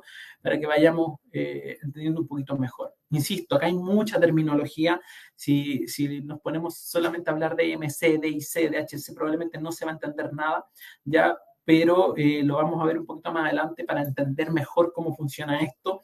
De todas maneras, insisto, van a tener tarea para la casa para poder repasar, entender mejor, ¿cierto?, cada una de esas terminologías. ¿Qué les dejo también acá en esta presentación? En honor al tiempo, porque ya son las 11. Fíjense que está para cada segmento del cableado de fibra óptica cuáles son las pérdidas máximas que se pueden tener. Ya, entonces vamos a dejar acá en qué es los segmentos de fibra óptica, ¿cierto? Dependiendo en qué tipo de longitud de onda trabajen, cuáles son las pérdidas máximas también que deberían tener. Entonces, la siguiente, el slide que ustedes tienen ahí, lo pueden ir revisando los que ya descargaron la presentación, les va a indicar cuáles son las pérdidas por enlace máximo. Para multimodo, para monomodo, ¿cierto? Si es cable planta interno o no, cuánto es para una determinada longitud de onda, cuánto es la máxima pérdida, ¿cierto?, que puede tener por kilómetro un cable, ¿ya? Y así después cómo se comprende también cuánta es la máxima pérdida que puede tener el enlace completo. ¿Qué sucede con un switch inyector PoE? Si entra en cortocircuito una toma, podría producir problemas en otras bocas. Sergio, en general ya vienen con protección. La gran mayoría de los switches ha evolucionado en ese aspecto para que sea obviamente un dispositivo seguro, ¿ya? Ahora, siempre va a existir obviamente el riesgo, es en el caso de que una protección del mismo switch no funcione adecuadamente, pero es bastante baja. Ya en ese sentido, la microelectrónica que tienen ahora los switches viene con distintos tipos de protecciones eléctricas limitadores, supresores, ¿cierto? Que nos van a permitir un manejo más confiable finalmente del dispositivo que se esté utilizando, ¿ya? Y otro de los puntos relevantes a ver acá es justamente los conectores MTP y MPO, porque el por qué la masificación o la proliferación finalmente de este tipo de conector es justamente porque transmitir mayores velocidades implicaba empezar a tener que multiplicar más fibras ópticas. Ya, si una fibra determinada llegaba a una velocidad y yo quería transmitir 4 veces más, necesitaba, ¿cierto?, obligatoriamente cuadruplicar la cantidad de fibra. Y eso, por tanto, era más espacio, ¿cierto? Siendo que la fibra, ¿cierto? Si estamos pensando en fibras que eran solamente de un tipo, con un conector, por decir así, ¿ya? Siendo que las fibras son solo un pelito, ¿ya? Por tanto, el caso de los conectores MTP y MPO lo que nos permite realizar es concentrar en un solo conector varios hilos o varios pelitos de fibra óptica y por tanto llevar más velocidad en un mismo conector, más capacidad de transmisión en un mismo conector, ¿vale? Por tanto, vamos a ver, ¿cierto? Y más adelante también se los voy a mostrar, que ustedes pueden tener 12 y a veces hasta 24 hilos de fibra, ¿cierto? En un solo conector. ¿Ya? Y eso obviamente es una ventaja para poder transmitir mayores velocidades. En el caso de las fibras de Legrand o los conectores o enlaces, conectores o enlaces del tipo MTP, MPO, podemos llevar incluso hasta 24 fibras, ya 24 pelitos de fibra. Entonces, ahí en ese aspecto ayuda muchísimo en maximizar, obviamente, la capacidad de transmisión en el espacio, ¿cierto? Y se habla también de una mayor densidad, finalmente. Bien. En este cuadrito les dejo, obviamente, para cada una de las OM1 hasta OM5, del tipo de fibra, ¿cierto? Sus distintos detalles, cuáles son, por ejemplo, las pérdidas para determinadas longitudes de onda, incluso cuántos son los metros, ¿cierto? Que podría tener un enlace dependiendo de su configuración, ¿cierto? De acuerdo al estándar IEC. Entonces, ese cuadrito también les va a ayudar o les va a servir para poder revisar en general eso. Y en el caso de la OM5 ya hemos conversado, ¿cierto? Respecto a eso, la ventaja que tiene, ¿cierto? En relación a la fibra, lo podemos ver incluso en ese gráfico. Cuando una fibra OM3, ¿cierto? OM4, por ejemplo, tiene un desempeño superior solamente en una longitud de onda, como en este caso en los 850 nanómetros, vemos que la OM5, al tener esta capacidad de multiplexación de distintas longitudes de onda, nos permite, ¿cierto? Aprovechar otras bandas, ¿cierto? Otras bandas de longitud de onda que las anteriores no nos permiten. Y entonces, obviamente, es una ventaja también en ese aspecto. Bien, insisto, es harto contenido, hay muchísima terminología. Acá sí o sí, para poder entender mejor la parte de cableado estructurado, toca estudiar, ¿ya? Toca que revisen la presentación, que comparen los términos, ¿cierto? Yo ahora les voy a mostrar un poquito de la estructura dentro de un data center o cómo está ordenado de acuerdo al estándar 941, ¿cierto? En un data center, pero insisto, requiere de que ustedes también puedan revisarla con mayor detalle, puedan comparar las figuras con qué significa cada uno de los términos para que también les vaya quedando más claro. Ya lamentablemente por tiempo, ¿cierto? Y porque tampoco podíamos extender tanto más el ciclo de infraestructura, es difícil dedicarle, ¿cierto? Un capítulo, ¿cierto? A cada uno de los temas, pero sí, obviamente, disponibilizamos la información para que ustedes puedan revisarla con más detalle y en el caso de que tengan dudas, ¿cierto? Que surjan preguntas, feliz de poder ayudarles y darles una mano a través de un correo electrónico, ¿cierto? O resolver, ¿cierto? Algo que ustedes tengan que hayan quedado dudas, ya porque lamentablemente el tiempo no juega en contra en este tipo de temas que son tan técnicos también, ¿cierto? Que tienen tanta información técnica. Bien, conversemos 15 minutos, 15 minutos del cableo estructurado en data center para que nos hagamos una idea. Ya tenemos el macro, ya entendemos, ¿cierto?, cómo transmitimos en cobre, cómo lo hacemos en fibra, cómo funciona dentro de un edificio.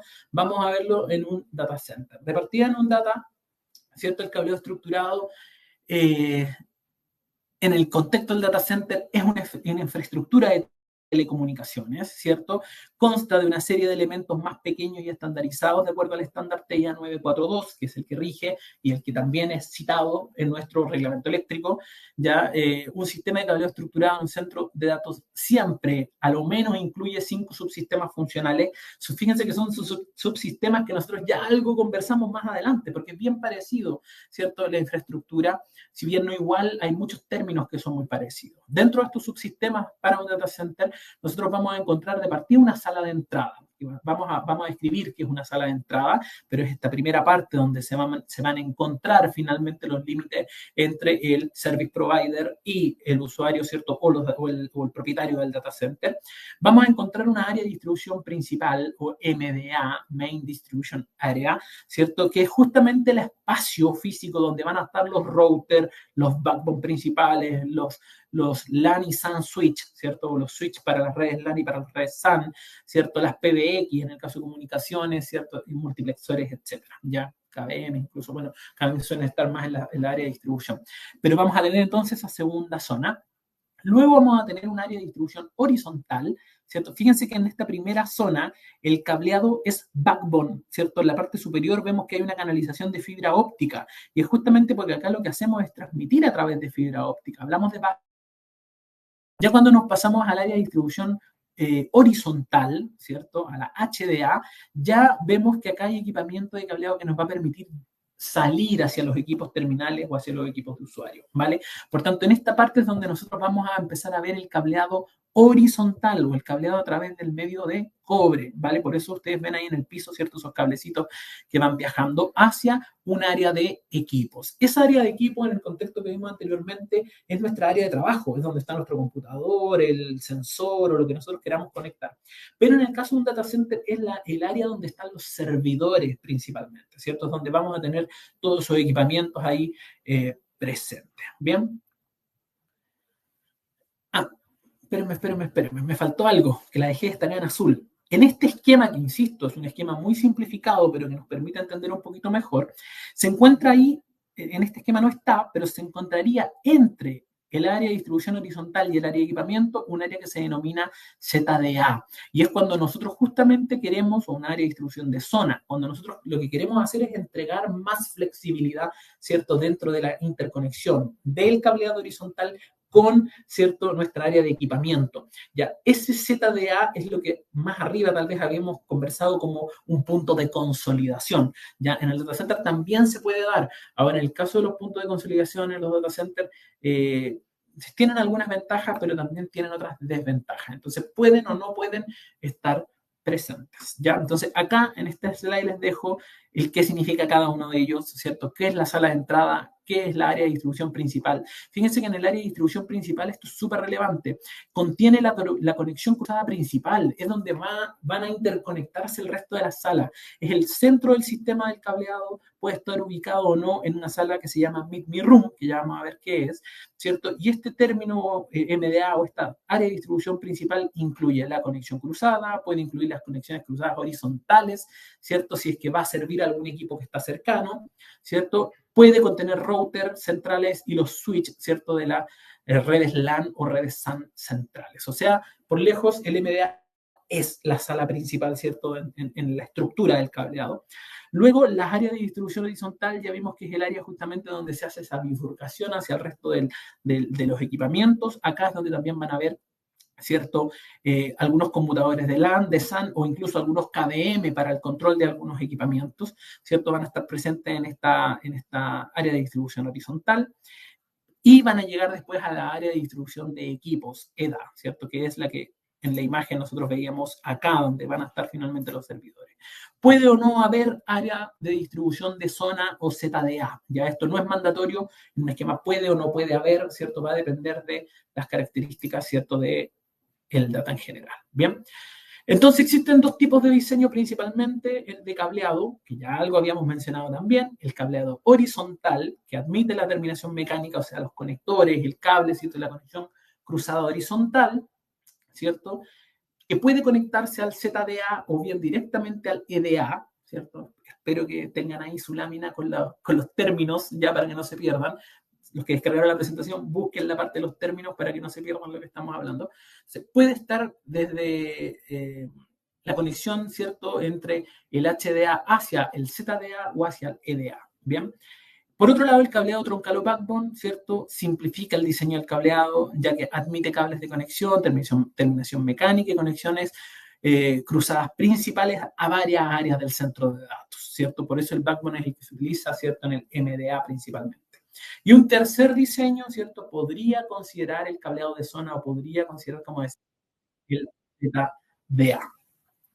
Desde la estándar 942 podemos ver más o menos la distribución en el sitio de las distintas salas, ¿cierto?, en un data center para que ustedes se hagan la idea. Vamos a tener acá el computer room, donde van a estar finalmente los servidores. Vamos a tener, ¿cierto?, la llegada de las telecomunicaciones hacia una sala de entrada o entrance room, ¿cierto?, que ya lo habíamos mencionado. Y fíjense que acá tenemos un pequeño cuadradito que dice Telecom Room Serving Data Center Space. Acá tenemos nuestra MDA. Fíjense que nuestra MDA tiene una interconexión hacia el resto de las salas. Lo estamos viendo a nivel de bloque. Por tanto, es realmente relevante finalmente en este punto. Esta imagen ya nos había salido, ¿cierto? Ya la habíamos visto, insisto, es una topología genérica, ¿ya? Por tanto, también va a poder aplicar sin problema a la estructura que nosotros queramos darle, ¿cierto? En un data center. Ya es una terminología genérica que nos va a ayudar a entender un poquito mejor las redes de manera jerarquizada, ¿bien? Mientras que si nosotros nos enfocamos netamente en un distribuidor A, que es esto que nosotros tenemos acá, y cómo se puede relacionar con, ¿cierto?, un distribuidor B, ¿cierto? O incluso más arriba, un distribuidor C, vamos a ver que obedece a esta forma de conexión. Estos cuadraditos que ustedes ven acá son bocas de conexión RJ45. Nosotros tenemos distintas formas de poder conectar los distribuidores. Podríamos hacer simplemente una conexión cruzada. Significa que va un cable derecho desde un punto hasta otro punto para enlazar, ¿cierto?, un subsistema de cable, ¿cierto?, que es, por ejemplo, el distribuidor 1 hacia un distribuidor 2 y 3, o bien podríamos hacerlo, ¿cierto?, con una interconexión vía un equipo activo, ¿cierto?, que puede ser un splitter, switch, ¿cierto?, u otro. Fíjense que ahí estamos interconectando dos subsistemas de cableado a través de un equipo activo, o incluso una conexión cruzada con equipamiento activo. O sea, tenemos además, ¿cierto?, una patchera adicional a través, ¿cierto?, de un equipo activo para interconectar, ¿cierto?, dos subsistemas distintos de cableado. Entonces, esas son las posibilidades que tenemos. Podríamos, y se reflejan en esta imagen también. O sea, nosotros podríamos tener enlaces que van directamente, otras que van a través, ¿cierto?, de algún otro distribuidor utilizando o no utilizando equipamientos intermedios, ¿ya? Eso es lo que un poquito refleja ahí esa imagen. Y este enredo de cuadros y de cables finalmente también es un modelo, es un ejemplo de topología de centro de datos típico. Por eso es interesante entender a la larga que existen interconexiones de las distintas salas. Pero este cablecito que nosotros vemos pasar, ¿cierto?, entre un cuadrado y otro, en la práctica a la larga son varios tipos de enlaces que van a estar, ¿cierto?, y cableados que van a estar presentes dentro de la instalación. Acá dejamos obviamente la nomenclatura de cada uno de ellos, ¿cierto?, para que ustedes lo puedan ver, pero fíjense que de todas formas tenemos primero el service provider o el acceso del proveedor de servicios de Internet, ¿cierto?, a nuestra instalación. Tenemos, por tanto, una sala de entrada, tenemos nuestro famoso aquí MDA, ¿cierto?, nuestra sala de distribución principal, y acá incluso aparecen otras intermedias que pueden o no estar, como por ejemplo una IDA, que es una área de distribución intermedia para llegar al HDA. Y el HDA, ¿cierto?, que ya dijimos que es donde se distribuye el cableado horizontal, puede o no, ¿cierto?, pasar por un ZDA, puede o no pasar por una área de distribución de zona, ¿cierto?, dentro del dato. O bien, incluso podría llegar directamente a los equipos terminales. Bien, entonces, son modelos finalmente, para que ustedes se hagan una idea. De todas maneras, acá dejamos la información de qué significa cada uno de esos puntos, cuándo es backbone, cableado horizontal, qué es un cross-connect, qué es el interconnect, para que ustedes puedan revisarlo con más detalle. El tiempo lamentablemente no nos da para poder hacerlo todo con detalle, pero sí al menos el esquema les va a permitir observar, mirar y entender un poquito mejor. Ya dejé en esta presentación las descripciones igual de cada una de esas partes para que les sea más fácil. ¿Qué les recomiendo yo? Si tienen dos pantallas y si no, mejor impriman mejor la hojita, ¿cierto?, con la conexión principal, ¿cierto?, con el esquema principal, ¿ya? Y ya con eso pueden ir entendiendo mejor, ¿cierto?, qué es cada una de esas etapas, ¿cierto? ¿Dónde está el cableado horizontal? ¿Cuál es el backbone? ¿Cuál es el cross-connect? ¿Cierto? Para que ustedes se hagan una idea finalmente de cómo son las interconexiones dentro del data, ¿ya? Los puntos a tener en cuenta en ese análisis también están en las tres siguientes slides, se los dejé acá, ¿cierto?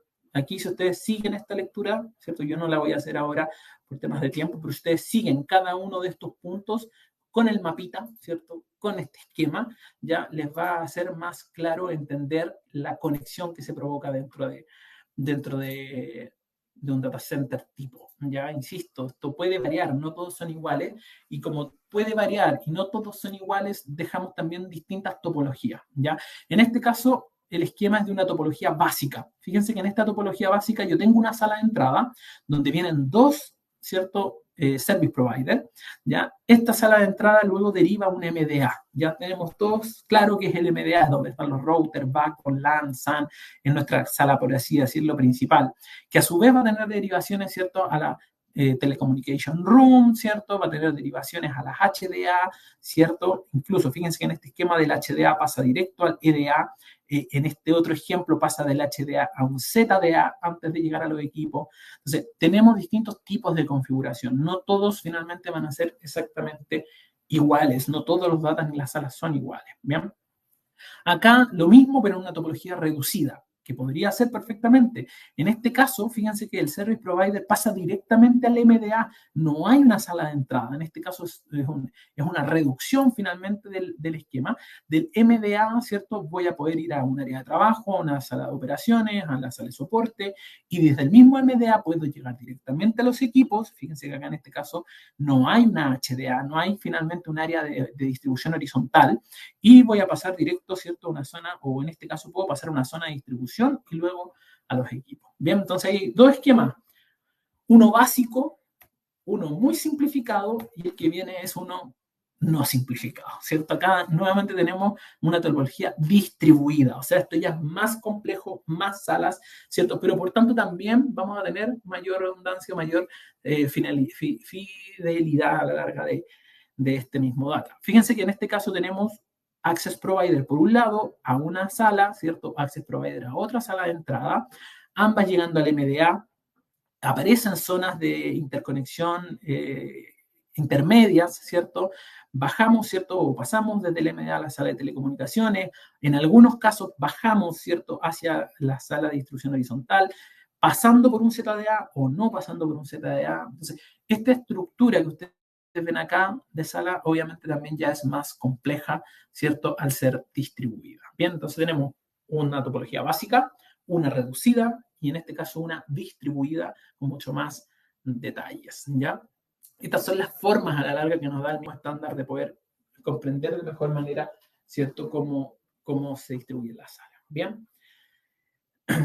En el caso, ¿cierto?, de la redundancia de la conexión, fíjense que hacia la red pueden existir distintas formas. En el caso de la que vemos acá, es una conexión múltiple del switch hacia la red. O sea, el switch en general tiene múltiples conexiones hacia una nube o hacia nuestro proveedor de Internet. Y a su vez tiene una o dos, en este caso, dos conexiones hacia el servidor.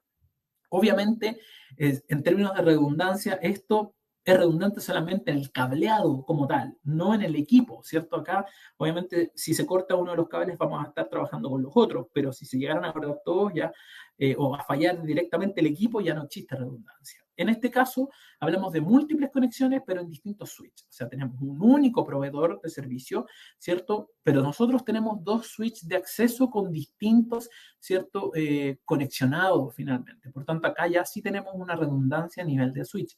Y por último, ya tenemos múltiples conexiones redundantes en switch. O sea, este switch con su propio cableado se conecta a un service provider, este otro switch con su propio cableado, ¿cierto? Incluso con su propio cableado redundante se conecta a otro service provider para alimentar un servidor. ¿Bien?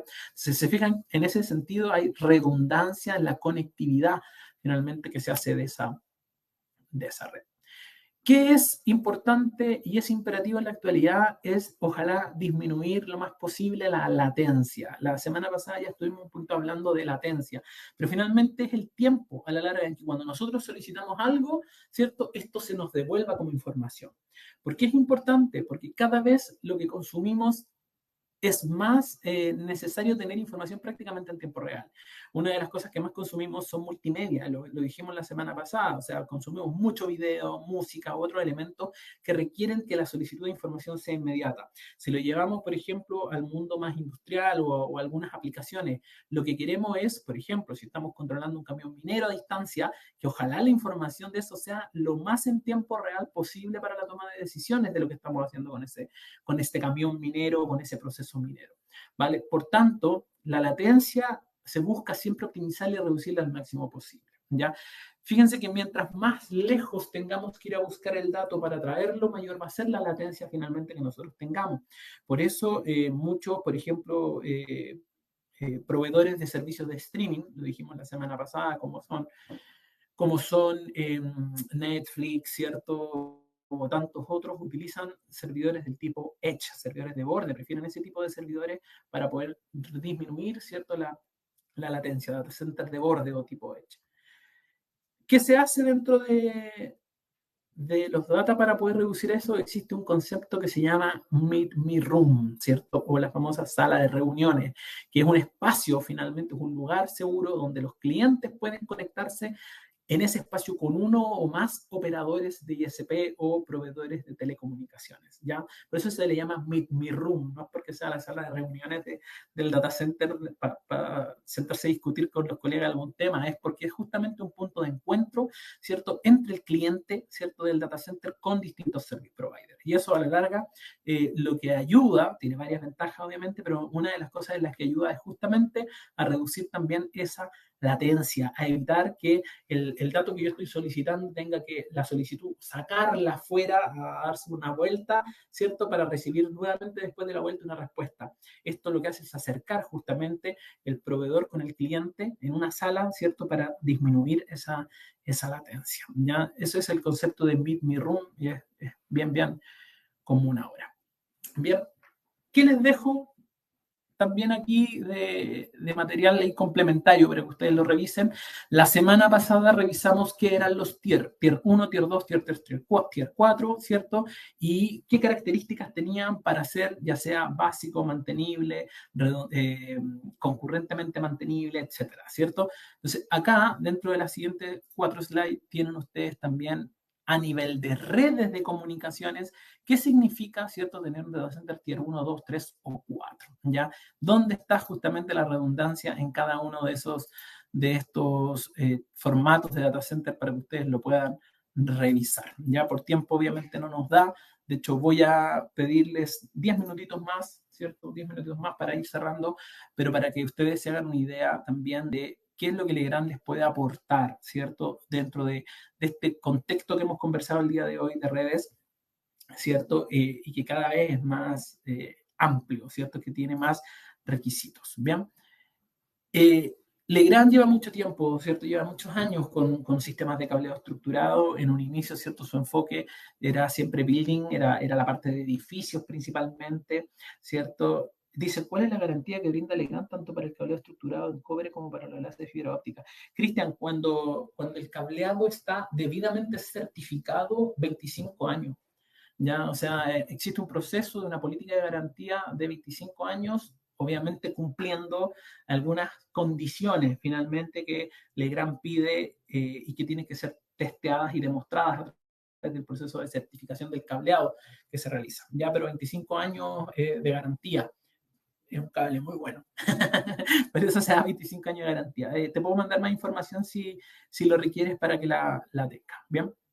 En el caso, ¿cierto?, del cableado estructurado, insisto, de Legrand, lleva mucho tiempo, obviamente su oferta también ha ido evolucionando y adaptándose a las necesidades de un centro de datos y por eso obviamente también se ha ido desarrollando nuevos elementos para atender finalmente este centro de datos. ¿Ya?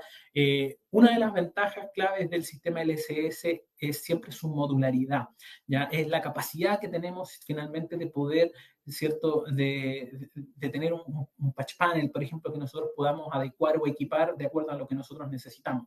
Ya, si se fijan acá en esta imagen, trabajamos con patch panel que sirven para tecnología de cobre o de fibra óptica, que yo puedo tener en distintos niveles, desde una unidad de rack hasta 4 unidades de rack en un mismo tipo de panel, que esto es súper útil dentro de un data center, ¿cierto? Cuando hablamos de alta densidad de conexión. Y estos yo los puedo ir modificando, adaptando según lo que yo necesite, o los puedo dejar preparados para soportar una infraestructura de cobre, o bien también los puedo adaptar para soportar una infraestructura de fibra óptica, ¿ya? Una de las ventajas, ¿cierto?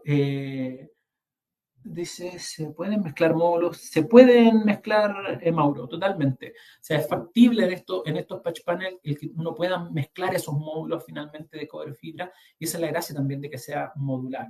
Ahora, otro de los pilares también junto con el performance, que tratamos de tener obviamente un muy buen performance de comunicación en la solución, es también que sea fácil la instalación. O sea, yo creo que todos los que acá han tenido la oportunidad de trabajar en comunicaciones, de armar, por ejemplo, donde tenés que ponchar planchar o grimpear cables, saben lo de repente complejo que es hacerlo en posición incómoda en un rack, ¿cierto? O en patch panel o pacheras que muchas veces no facilitan el conexionado frontal y tenemos que hacerlo en la parte posterior. Entonces, en ese sentido, las soluciones LSS buscan mucho simplificar la forma de instalación, ¿cierto? Eso nos ayuda, obviamente, a optimizar tiempo.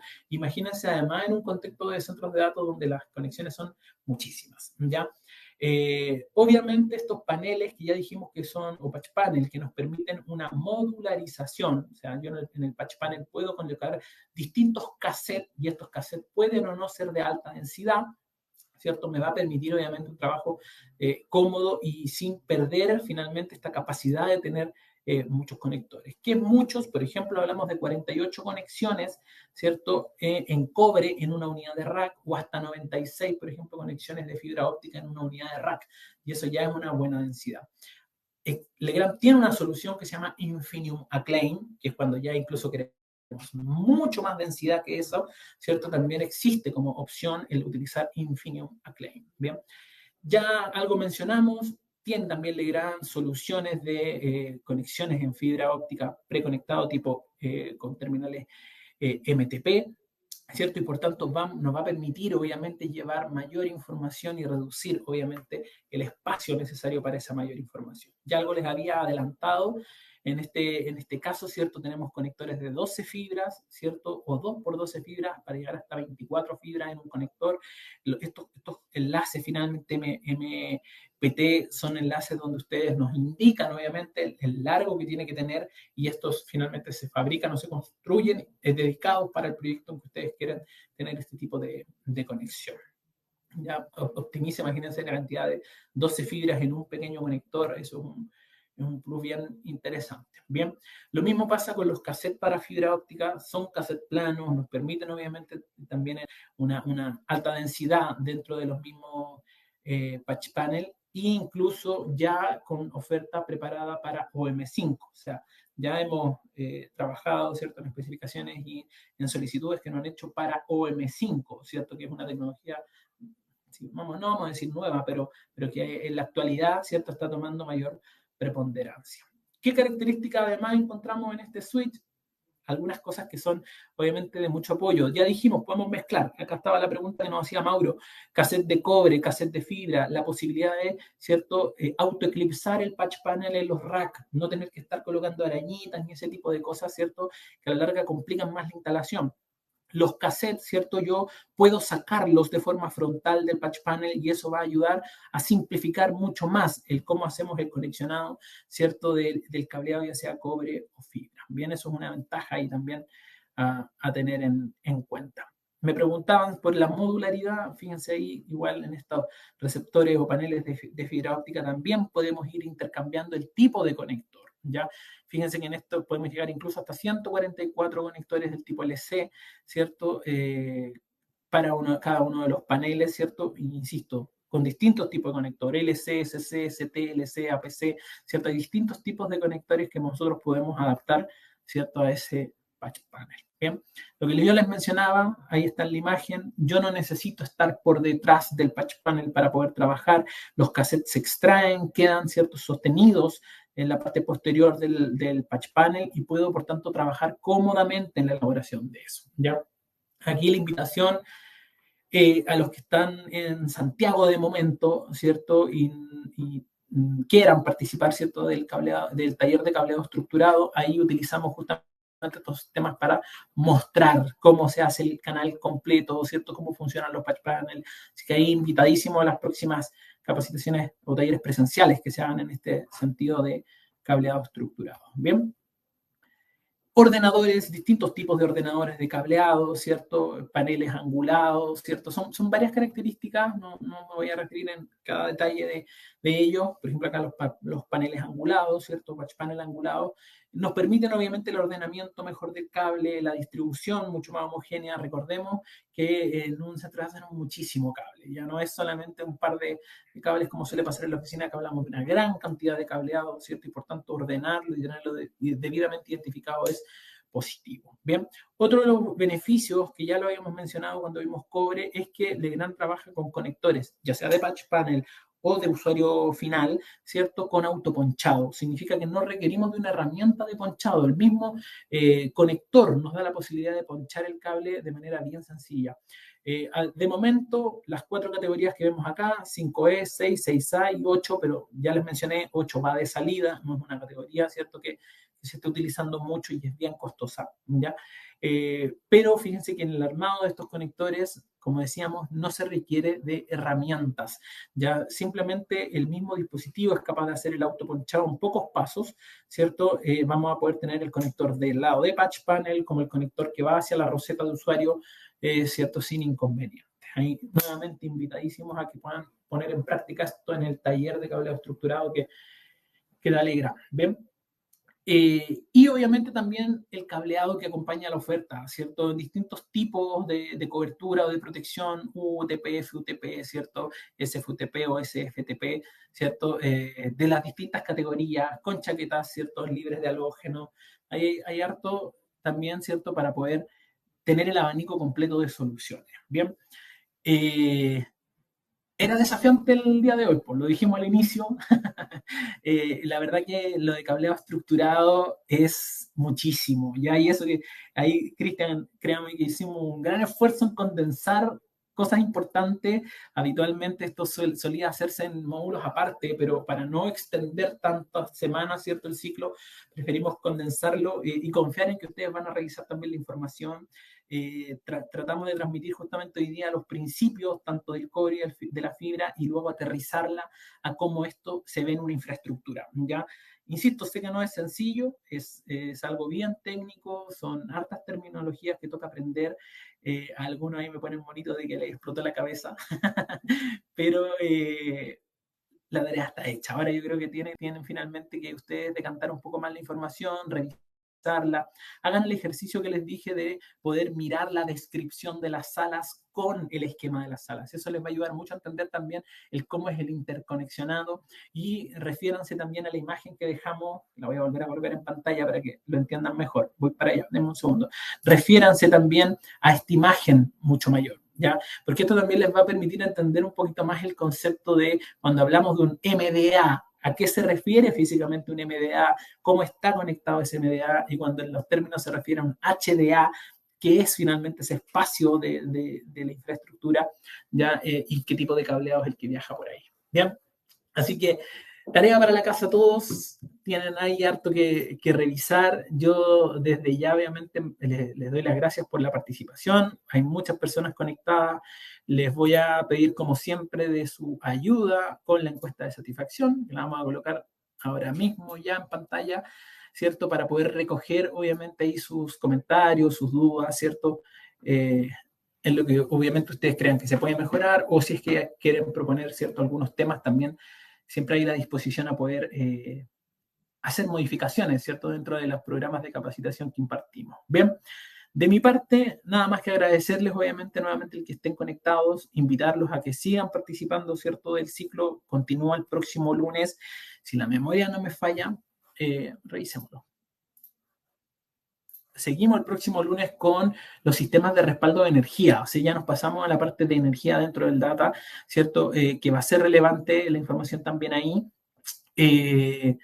para que lo puedan seguir y no se lo pierdan, ¿ya? Porque aquí empezamos a hacer la bajada también a cómo energizamos todos estos equipos de los cuales hoy día hablamos, que son los famosos equipos activos dentro del mismo data. Bien, eso, nada más por hoy. Muchas gracias por la participación, ¿cierto? Nos vemos el próximo lunes entonces.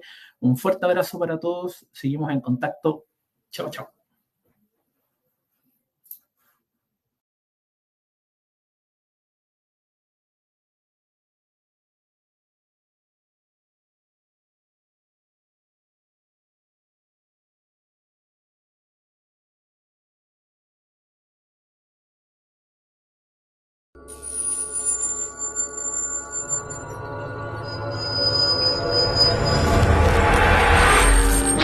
Grupo Legrand. Transformamos los espacios habitacionales y de trabajo a través de la gestión de la energía, iluminación y redes digitales. Contamos con una completa oferta para los mercados residencial, terciario e industrial. Un grupo internacional con gran potencial de desarrollo productos comercializados en 180 países, más de 90 oficinas a nivel mundial, más de 38.000 colaboradores, 172 compañías adquiridas, 29% de crecimiento en ventas de productos conectados.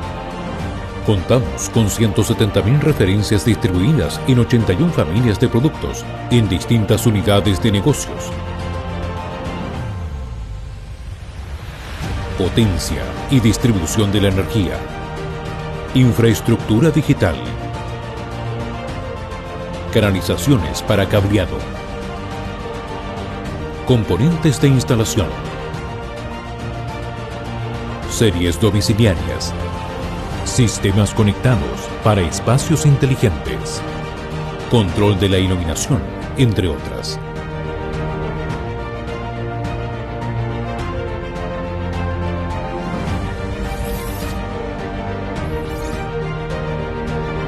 Un componente integral de la estrategia de desarrollo del Grupo Legrand es la responsabilidad social empresarial, que tiene por objeto aportar los medios para lograr un crecimiento rentable y duradero de nuestras actividades empresariales. Para esto nos enfocamos en 3 ejes: compromiso con nuestros colaboradores, ofrecimiento de un ecosistema empresarial a nuestros clientes y proveedores, limitación de nuestro impacto sobre el medio ambiente. El Grupo Legrand en Chile cuenta con una completa red de servicios con el objeto de que la experiencia a través de sus marcas Legrand y Betty Chino sea la mejor, optimizando la especificación e instalación de su portafolio de soluciones.